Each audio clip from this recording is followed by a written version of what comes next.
This device is a bit of a game changer for the frontline in terms of their ability to identify particularly powder type substances, crystals, which they come across often enough in the course of their work.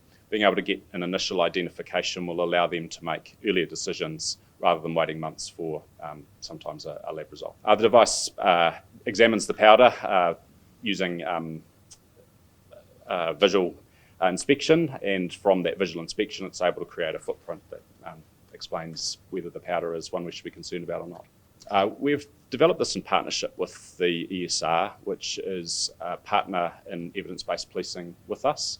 The ESR is innovating all the time, and by working alongside we were able to find frontline need and then create a response to frontline need, which will make a difference for our people. Up to this point, we've had to just rely on a visual inspection, which is not a reliable way, clearly.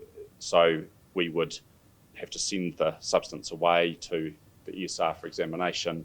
They would come back, and then we could take further steps. This allows our staff to make some confident decisions that they know what they're dealing with right at the time. And in what environments will these be used? Across the board, specific environments, what sort of scenarios are these used? We're rolling out 150 of these devices nationally. They will be available at most major police stations, but also where we have units like our crime cars that will be out and about, they'd be able to be called to the scene with the device, provide that initial analysis. So they'll be accessible in the course of business for our frontline units. The development was done together with a fairly small seed fund, and now there's an ongoing investment in terms of running costs. It's in the vicinity of $800,000, as I recall, for the rollout of the devices. How much are each of the kits cost? I can't give you an individual unit price. Obviously, it's not so much the equipment itself, but it's the overall project to develop the capability. So it's likely that in time further kits will become less expensive, but there's that initial setup cost. I think the more tools that we can provide police in this area, the better. Though we know that we have some real deep-seated drug issues in New Zealand. The more tools that the police have at their disposal in order to be able to combat that, the better. Yeah, obviously, for our staff to confidently deal with what's in front of them, rather than on occasion needing to take the substance but let the individuals go, this will allow them to get to a high level of confidence about what the substance is and deal with the individuals in light of that.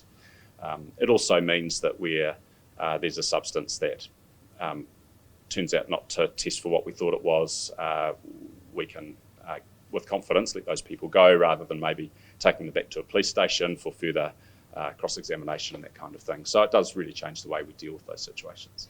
Look, clearly police has been taking a health-led approach in relation to smaller quantities of drugs for people who are using them, and that's reflected in our ongoing practice. We've had some really good results through initiatives like Te Ara Oranga, which has been rolling out up in Northland, where police will take prosecution action against dealers and then connect users with health services, so trying to address both demand and supply side. Drug activity and drug-related offending is a challenge for New Zealand, and it's one of the things that we see behind some of the escalation in gang-related activity at the moment. There's no question this is big business for gangs, so the more we can do to tackle this from both ends, then the better that's going to be for the overall community. At the moment, this tool tests for 3 substances most commonly found in powder or crystal form. Fentanyl is a different kind of drug. It's possible that this will in future expand out to other drug types, and so this is really just the start. The best tool that we have for identifying new drugs coming into our community is our wastewater testing, and we get very early indication as to whether fentanyl is being used from wastewater. So right now we're happy this is a very isolated situation, but we're monitoring it carefully. It's caused huge harm in places like the United States.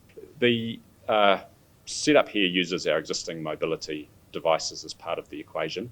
I'm sure there are other products out there internationally, but by developing it locally with an existing partner, we've been able to do it in a very inexpensive way and make sure that it's set up and constructed, including the app, in a way that interfaces with what our officers are used to doing on their platform.